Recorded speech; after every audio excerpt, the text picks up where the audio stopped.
우리 찬송가에 있는 이 노래가 얼마나 은혜로운지 몰라요. 젊은 시대에서는 옛날 거니까 새 것이 좋다고 하는데 요즘에 복고 옛날 것을 찾는 가운데 오늘 찬양이 항상 몸에 익어 그런지 모르지만 너무 은혜가 됐습니다. 새로운 노래, 그러나 찬송가 안에 수록된 것도 모르는 게 안 부른 것이 너무 많아요. 김선영 집사님 미워, 엄청 미워.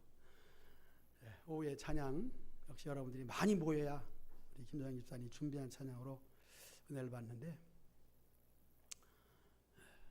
2시잖아요. 1시 반까지는 여러분 모여서 준비 찬송하고 예배, 찬양 예배가 시작되는데 오늘 성가대 찬양이 너무 은혜가 돼서 그랬습니다. 다음 주 찬양은 이제 오늘 예배 마지막에 349장인데 오늘 말씀의 주제를 따라서 이 노래를 다음 주 했으면 좋은데 그건 지휘자 마음이죠. 우리에게는 찬양이 있습니다. 여러분, 찬양은 찬양 얘기로부터 시작을 하게 되는데 생각지 않게 찬양의 은혜가 돼서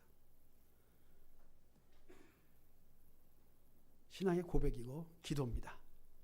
여러분 찬양 한번 따라 합시다. 내 노래.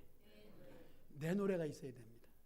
남이 아무리 잘해도 내 인생과 가사가 또 맞아야 돼요. 그렇잖아요. 나와 상관이 없는 노래도 있습니다.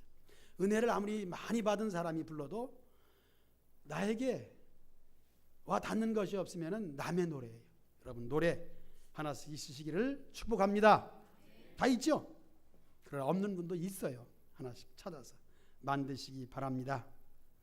요한복음 21장을 이제 부활 후에 있었던 사건으로 이제 마치려고 하는데 그래서 성령 강림 주일을 맞이해서 이제 사도행전으로 들어가야 되는데 절기를 따라 그렇게 설교할 때에 21장에서 자꾸 못 떠나가고 있는 것은 읽으면 읽을수록 설교 제목이 자꾸 나와요.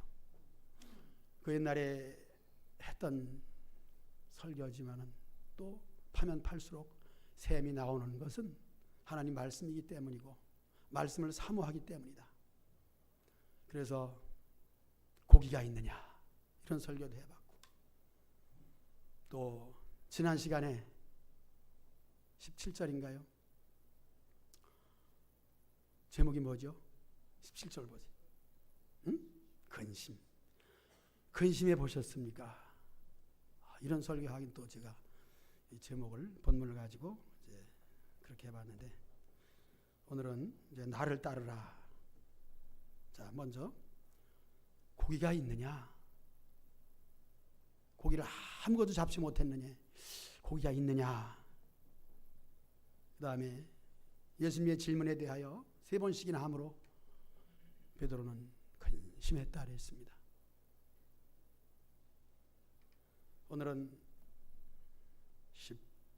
18절부터 시작하면서 읽을 때 베드로는 실패한 인생, 비참한 인생 그렇게 생각이 들었습니다. 열심히 그것도 12제자 중에선 최고로 충성을 했던 베드로가 이제는 너 젊었을 때는 내 원대로 할 수 있지만 늙어서 남들이 너를 끌고 가되 내가 원치 않는 곳으로 끌고 갈 것이다. 그냥 들어도 죽음을 말하는 거잖아요. 그래서 베드로의 인생은 따분하다. 예수님을 가장 잘 믿는다고 했는데 결과가 그렇다면 예수님을 믿을 필요가 무엇이 있겠는가 하는 생각까지 들을 만큼 18절은 너무나도 따분했습니다. 내가 진실로, 그것도 그냥 하는 것이 아니라 진실로 2번씩 강조하면서 장차 되어질 예언을 하는 거예요. 우리가 죽음이라는 것은 항상 염두에 두고 있잖아요. 그리고 죽음이 임박한 노인이 되면은 자기 요구를 말하지 않습니까? 아프지 않고 조용히 잠자듯이 떠났으면 좋겠다. 그것이 저도 그렇고 여러분도 그렇고 어차피 맞이하는 죽음이니까 아파서 또 가기 싫어서 몸부림치는 것보다는 조용히. 어떤 장로님은, 그분이 장로님인데 그분은 설교도 잘하셔요. 시골교회 개척을 해서 목사님이 안 계실 때 장로님이 주로 했기 때문에 그런데 그분의 소원은 그랬대요. 하나님, 나 설교하다 죽게 해달라고. 자기의 소원은 좋지만은 정말 그분이 설교하다가 강단에서 쓰러져가지고 그 다음에 나와서 이제 돌아가셨는데, 물론 지금으로 말하면 뇌경색이나 심혈관이나 이렇게 됐겠죠. 그러니까 예배 드리다가 쓰러지면 우리 예배 드릴 때 성도들은 얼마나 깜짝 놀라겠습니까. 그거는 기도할 것이 못 되더라고요. 그런 기도하면 안 돼. 네, 그래서 이 죽음에 대한 것을 전제로 할 때에 남이 끌고 가서 원치 않는, 내가 생각하지 않은 그런 사건이 벌어지는 데 대하여 베드로를 좀 그렇게 입장이 되어서 생각해 봤습니다.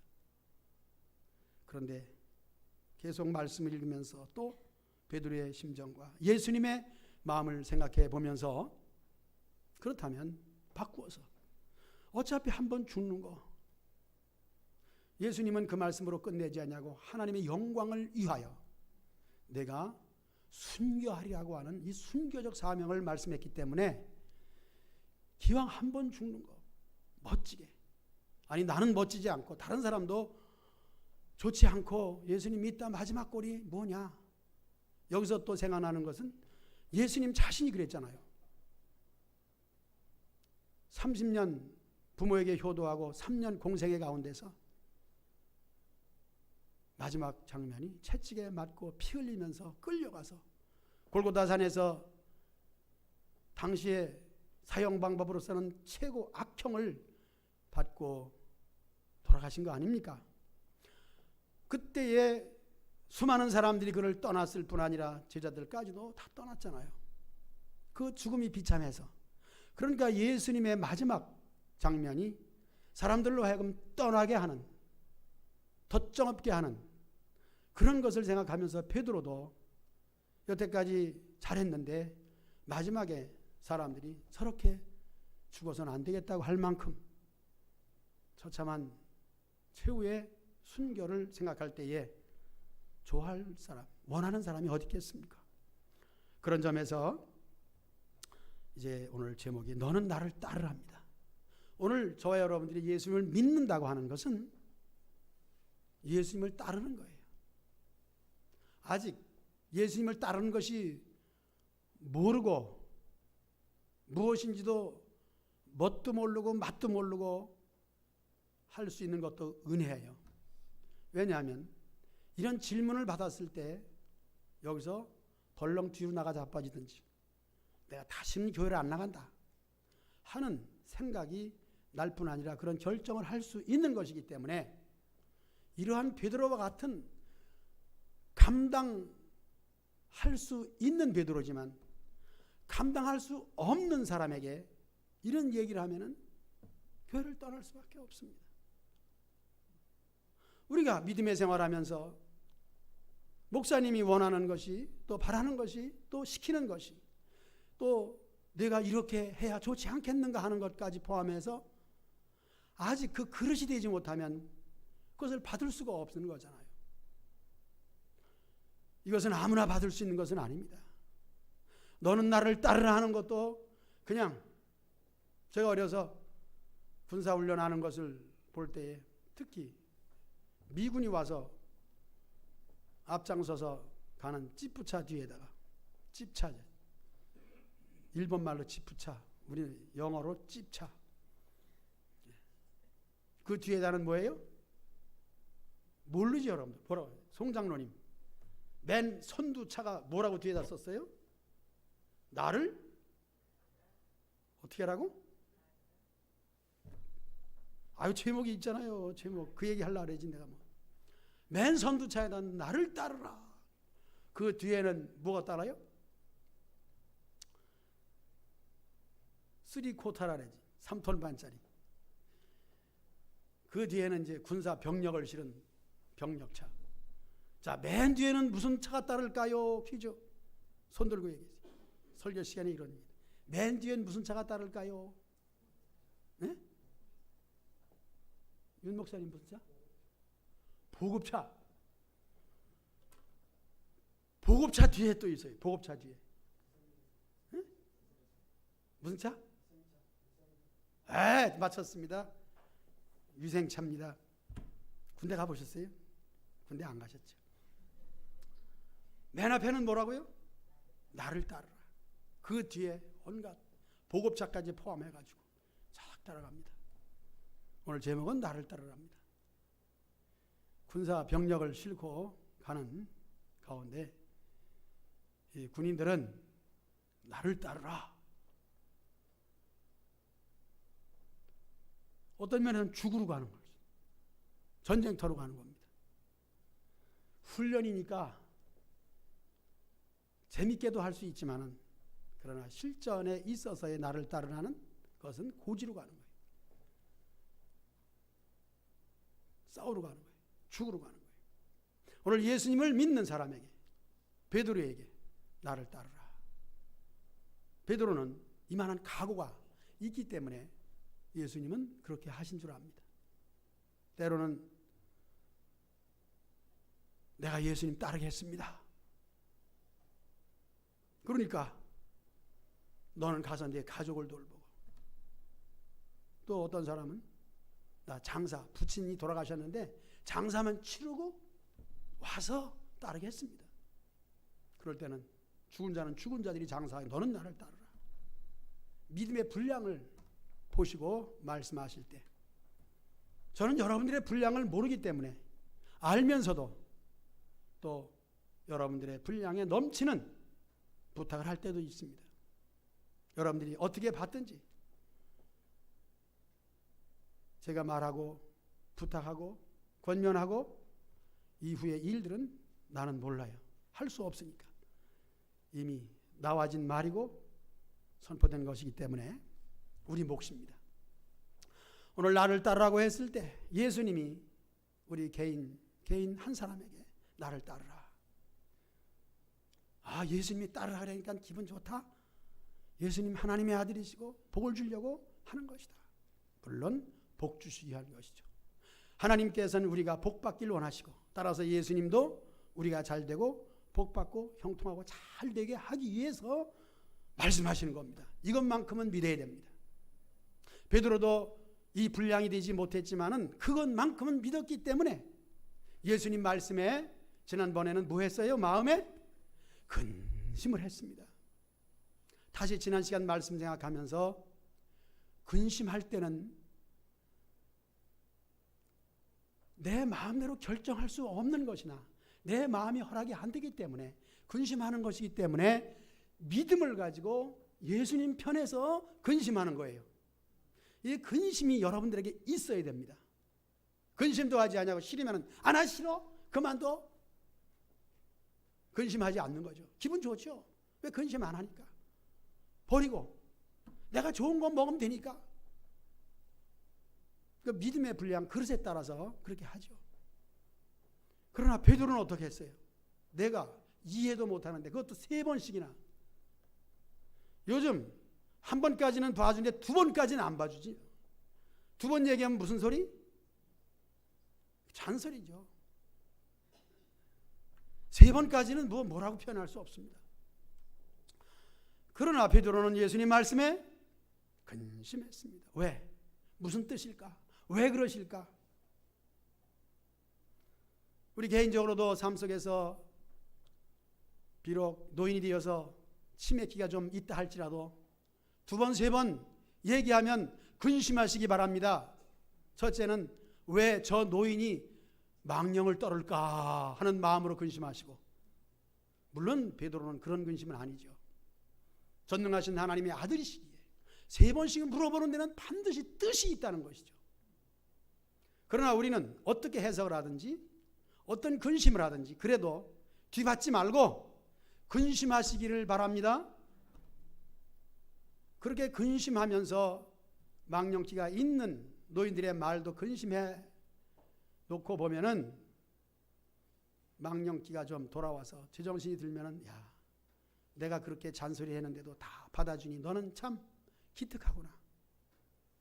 얘야, 내가 혹시 죽어도 유언을 하지 못하고 죽을 것 같으니까 내가 죽으면 저 옆방 내 방 장판을 둘쳐봐라.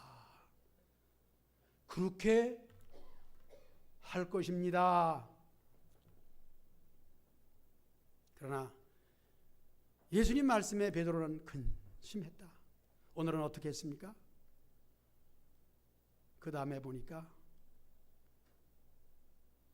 요한을 향하여 예수님을 잘 따르는, 자, 베드로에게 첫 번째, 물론 오늘 말씀이 두 개 나와요. 나를 따르라, 마지막에도 나를 따르라. 나를 따르라 한 이후 베드로는 요한을 보면서, 요한은 예수님 곁을 그냥 바싹 따라가는 사람이에요. 선두차 다음에 아예 그런 명령 받지도 않았는데 예수님 곁에 붙어 있는 사람이에요. 그래서 성찬 때도 그때 이제 가룟 유다가 예수님을 팔 계획을 할 그 당시에도 요한은 예수님 옆에 기대서, 아주 기대서, 당시의 식사는 기대서 했다고 그래요. 이렇게 옆으로 비스듬히 누워서. 그러나 아주 예수님 옆에 기대가지고 있는 요한은 예수님을 잘 따르는 사람이죠. 베드로가 수제자가 아니라 아마 요한이 아닐까. 그래서 베드로는 물어봅니다. 나는 지금은 내 마음대로 하지만 조금 이따 늙으면은 남이 내가 팔을 벌리고 띠를 띄워가지고 원치 않은 곳으로 끌고 갈 텐데, 이는 죽음을 말하는 것인데 저 요한은 어떻게 되겠습니까? 저 사람은요. 두 번째 대지가 그겁니다. 저 사람은요. 우리는 주변을 의식하지 않을 수는 없습니다. 옆에 사람 보고 주변 사람 보면서 저 사람은 이 비교의식이죠. 저를 비롯해서 이 비교의식은 꼭 있습니다. 나는 그렇거니와 저 사람은요. 나는 열심히 하는데 저 사람은 꾀를 까네. 그 사람은 꾀를 까는 달란트가 있잖아요. 그가 받은 것은 꾀를 까는 거야. 그러나 그 사람도 자세히 보면 잘하는 것이 있어요. 옛날에 우리 권사님들 일을 할 때 보면 자기 나름대로, 요즘엔 그런 일을 잘 안 하니까 모르는데 주특기가 있어가지고 다 잘해. 그러면 다 인정해 주는 거예요. 아, 저분은 뭐를 잘한다. 그 나름대로 잘하면 이 교회가 되더라고요. 베드로도 예수님을 바싹 따라붙는 제자에게 저 사람은 나는 순교를 한, 나는 죽는데 하나님 영광을 위해서 나는 죽을 수 있는 장래에 예언이 되어 있어요. 그러면 저 요한은 어떤 예언이 되어집니까? 저 사람도 죽습니까? 그럴 때 예수님은 뭐라 했습니까? 그 사람에 대해서 내가 다시 재림할 때까지도 여전히 살아있다 한들 너와 무슨 상관이 있는가 하는 것입니다. 여기 대해서 먼저 이제 첫 번째 대지를 여러분들에게 이제 아직 강조하지 못한 것은 이 예수님을 잘 믿다가 예수님께서 베드로에게 말한 것처럼 세상 영광 너는 아무것도 없어. 너는 그냥 나를 위해 죽어야 돼 하는 십자가. 오늘 찬송 설교 끝나고 내 주를 가까이 하게 하면 십자가 진 같은 고생이나 그랬어요. 여러분 예수님 믿다가 교회 생활 열심히 충성하다가 여러분들에게 주어지는 시험과 십자가, 다른 사람으로 하여금 상처를 받고 심지어는 목사님 때문에 상처를 받고 그러한 일이 있더라도 여러분 십자가 내 몫에 태인 것으로 믿고 십자가 잘 지시기를 축복합니다. 그것이 복이에요. 복 중에 복은 십자가입니다. 십자가는 가장 고통스러운 것임에도 불구하고 역시 우리 인생의 십자가는 죄로 인한, 잘못으로 인한 벌이 될 수도 있지만 우리 신앙으로 말미암아, 믿음으로 말미암아 받는 십자가는 나에게 하나님의 영광을 볼 수 있는 영광스러운 면류관의 재료가 되는 줄로 믿습니다. 이렇게 극단적으로 말했지만 실은 우리 하나님께서는 우리에게 십자가를 지어놓고 그 일을 시켜놓고 그냥 세상 말로 망하게 하지 않습니다. 이제까지 그런 사람 아무도 없습니다. 역사 이래로 교회 와서 충성하고 헌신하고 십자가 지고 망한 사람 하나도 없어요. 그런 사람은 모두 육신적으로도 자여손이 잘된 것을 믿으시기 바랍니다. 이것은 여러분들이 실망할까 봐 하는 말씀에도 불구하고 사실이에요. 그러나 지금 말씀드린 것을 염두에 두지 마시고 예수님을 믿다가 육신적으로 쫄딱 망해도 그것이 나에게 복이 되는 것을 믿으시기 바랍니다. 복이에요. 그러나 결코 하나님께서는 우리가 세상에서 잘 되길 바라고 노심초사 어머니의 마음을 가지고 우리를 돌보시는 줄로 믿습니다. 우리가 연약하기 때문에, 부족하기 때문에 그렇게 베드로에게 준 그런 어려움은 주지 않습니다. 우리의 그릇대로, 우리의 분량대로 우리에게 맞게 하시니, 오늘 그래도 교회에서 세운 이 구역장님들이 그렇지 않습니까? 구역원들이 실망하지 않도록 돌보고 신방하고, 요즘은 목사님 신방 안 받을 날이에요. 다 구역장이 편하잖아요. 같이 신앙생활 하면서 어떤 면에서는 같은 성정과 생활과 형편 속에서 이렇게 서로 허심탄회하게 얘기할 수 있는, 그렇게 해서 돌보고 살펴볼 때에 우리에게 평안이 있는 줄로 믿습니다. 아름다운 교회 생활이. 이제 두 번째로 말씀드리는 것, 내가 올 때까지 그를 그냥 여전히 수천 년을 살게 한들 너와 무슨 상관이 있느냐 하는 거예요. 이것이 또 우리에게 있어야 됩니다. 저 사람은 그렇거니와 너는 내 맡은 직분 본분을 다하면 된다 하는 것입니다. 이것이 십자가와 같은 또 하나의 우리에게 중차대한 내가 해야 될 일입니다.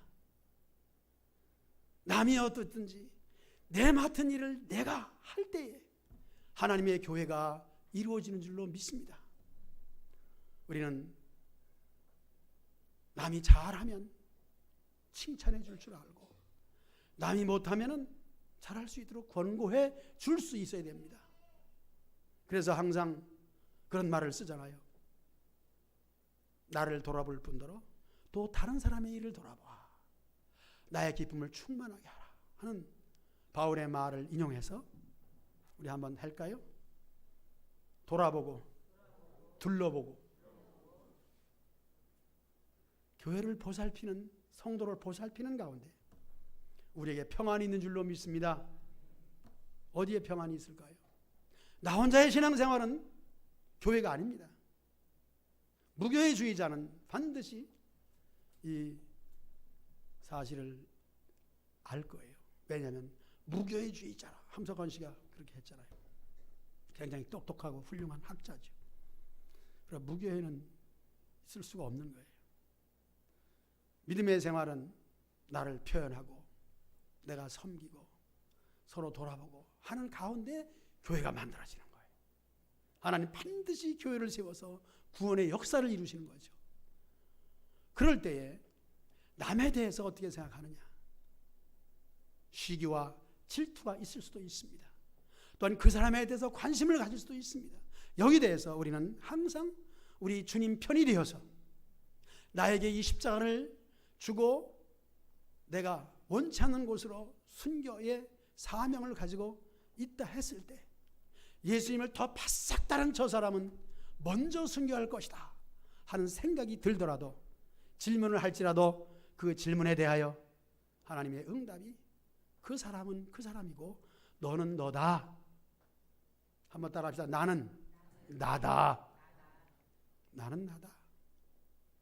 내 몫에 떼인 십자가, 내 사명, 여러분들이 나의 것으로 알고 나의 것을 충성스럽게 감당하시기 바랍니다.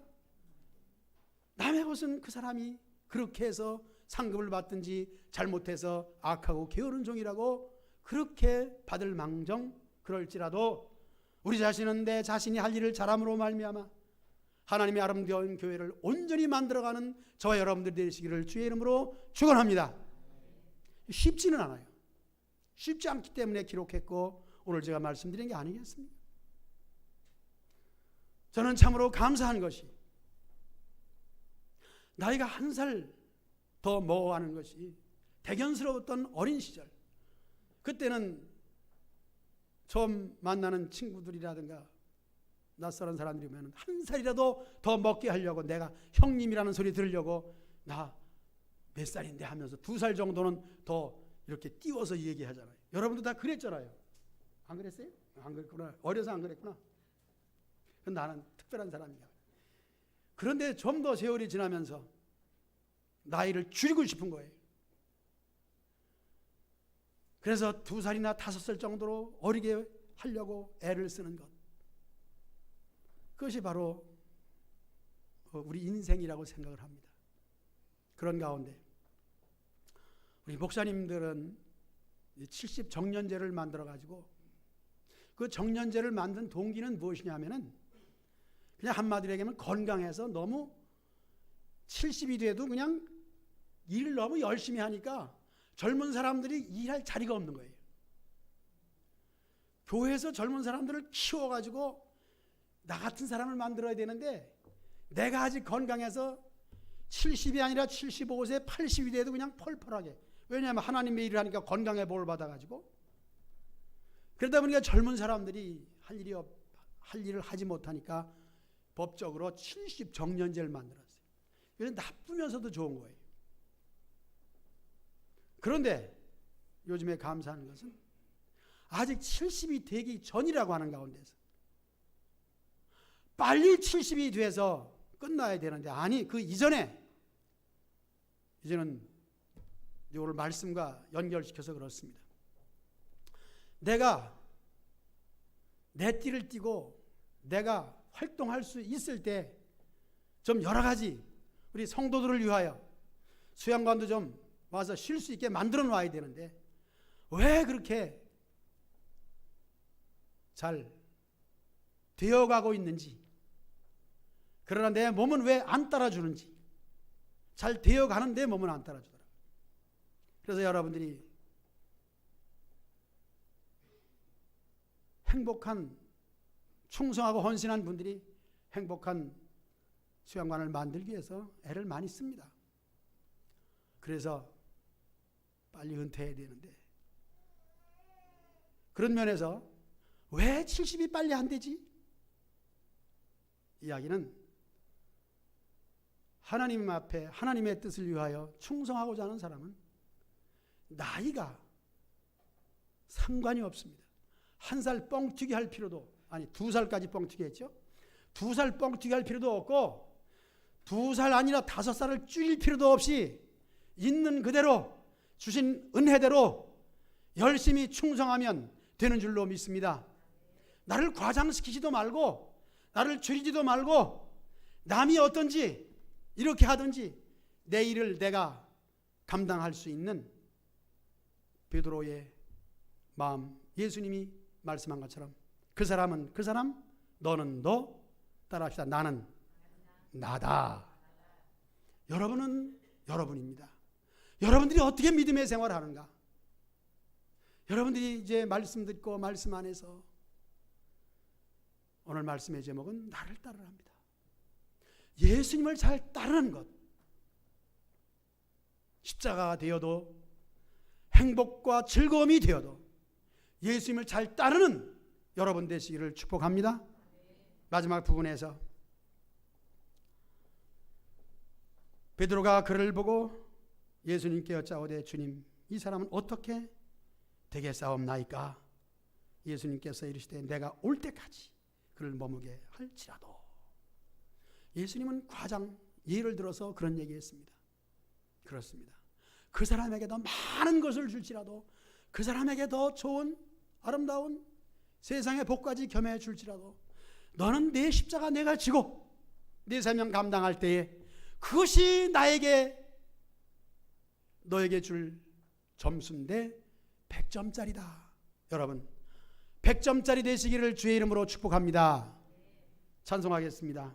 남이 어떻든 나는 내 몫을 감당하리라. 그런데 이제 십자가, 내 몫에 댄 십자가 338장